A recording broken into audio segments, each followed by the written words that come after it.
Hi, Tom. Hello. Good morning to everyone, you and everyone else. We're on for top 10 news stories of the week from Poland. This is Business Polska's newsletter, Business Polska Live with Magda Klimek and Tom Barnhart. And we're on. Magda, give us the 10th most important story. We're going to go in reverse order. So number one will be the last story of the day. The number 10th least important is Netflix. Tell us, Magda. Tom, you've been living in Poland since many years. Do you know the characters of Kajko and Kokosz? You know, I don't. Maybe I'm the wrong age group, but I don't know these characters at all. But it sounds like, what's the headline? What's the story? Yeah, Netflix teams up with RedDeer.games for new animated series. Unless you are from Poland, there is a good chance that the names Kajko and Kokosz won't mean an awful lot to you, which was first published in 1972. So do you know this series? No, it was before my birth. Okay. Okay, interesting. So anyway, so what's interesting, what Netflix is doing, they've teamed up with RedDeer.games to essentially roll out this comic strip or this early characters into a global audience. So it's a great deal for RedDeer.games. The writer will be CD Projekt Red writer Magdalena Kucenta, who has been very instrumental in the success of CD Projekt. So great deal for RedDeer.games. Netflix is going to pick up a unknown local star and perhaps make it very international and broad and global. So we'll see how that unfolds. Okay, next story, Magda. DataArt, a global technology consulting company, has opened a new branch in Krakow. Yeah, this is another branch of DataArt. They're already in Lublin and in Wrocław. Incessant expansion of anyone doing IT, tech, programmers, developers. Interesting story. Once again, just keeps going, just keeps coming. New company, DataArt, new city, more developers. If you're programming, you're getting the job without a question about it. Okay, next story, Magda.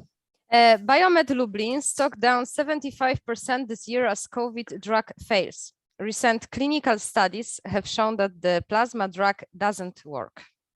You know, there's some winners and some losers in this COVID medicine pharmaceutical space, and looks like they're a loser.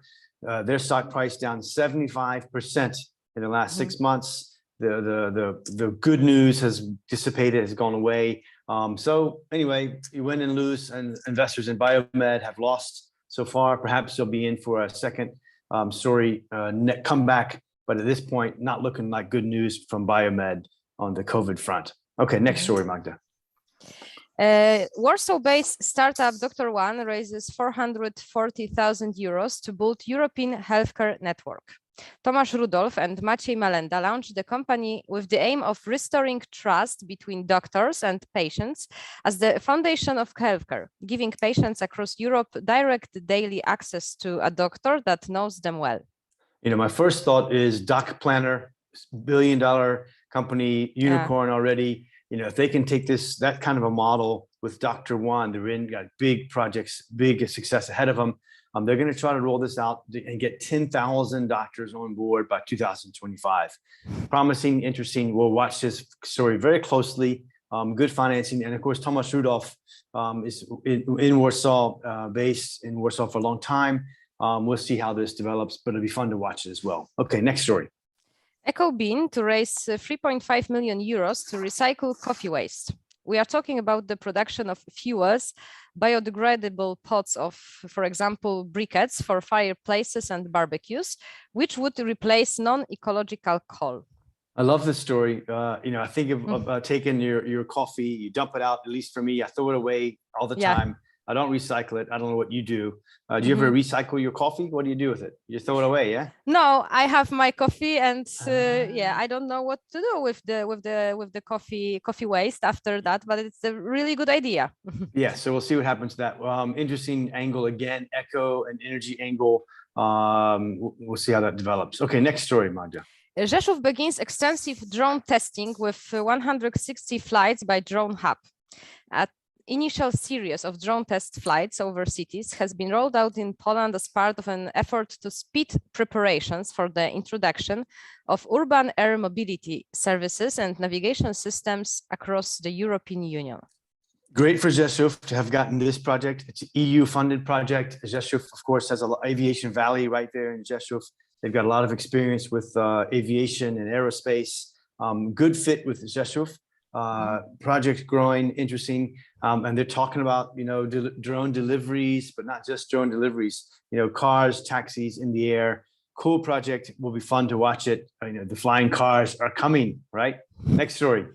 PGE launches new circular economy R&D center in Bełchatów. The main task of the GOZ Research and Development Center is to develop solutions aimed at preventing waste generation and optimizing the life and use of raw materials. It's cool to see PGE, which has been a big polluter in the old days, now creating solutions to the pollution problems. And of course, the wind and PV, they do get exhausted. Eventually, those materials get tired. They have to be recycled. It's big, it's global. We'll see what comes out of this particular project, but a cool idea. And again, this has got funding from the EU partially for the project. And it's also in Bełchatów, which is interesting, central Poland, which has been the home of one of the biggest polluting factories ever. So it's quite cool to see the irony of that taking on the renewable energy side. Okay, next story, Magda. Innova sells Bakalland to billionaire Brzoska. Rafał Brzoska, responsible for the success of parcel machines, will be a shareholder of a well-known producer of dried fruits and nuts. What do you think about this move, Tom? Well, I think Brzoska obviously has got lots of money, cash flow machine in his InPost, probably doesn't know what to do with it all. But who knows what else he's doing? Maybe he's on a healthcare thing himself, dried nuts and fruits. Maybe he likes the company.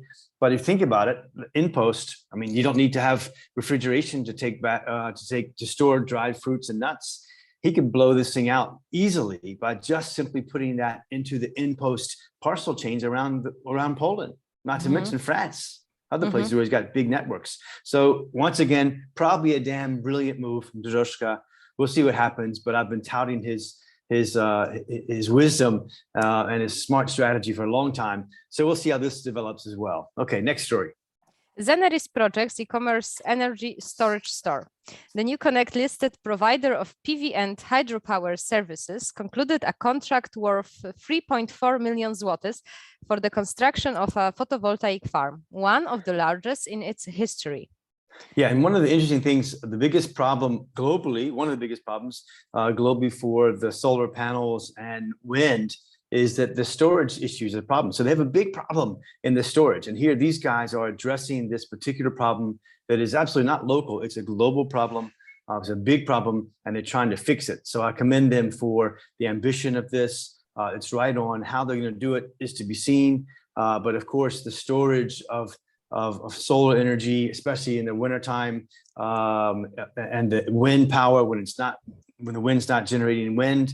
So we'll see how this develops, but it'll be interesting to see. They've taken on a big project, global applications, and we'll watch them closely as they develop. Okay, Tom. So we have the last news for today about Capgemini that opens new cyber defense center in Katowice.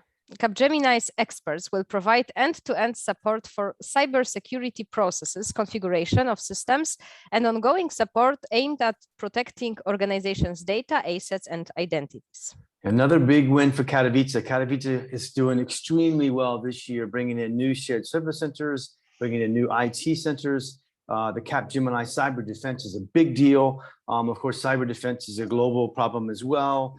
Big thing. We see that in Central East Europe, some initiatives in this space, cyber defense, but a major win for Katowice. It'll be a big project and a lot of employees that Capgemini will have in Katowice. So we'll see how that develops as well.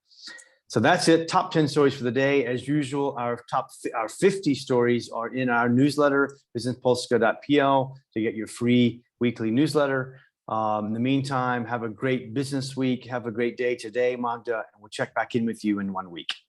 Thank you, Tom. Yeah, see you next week. Bye-bye. Thanks. Bye.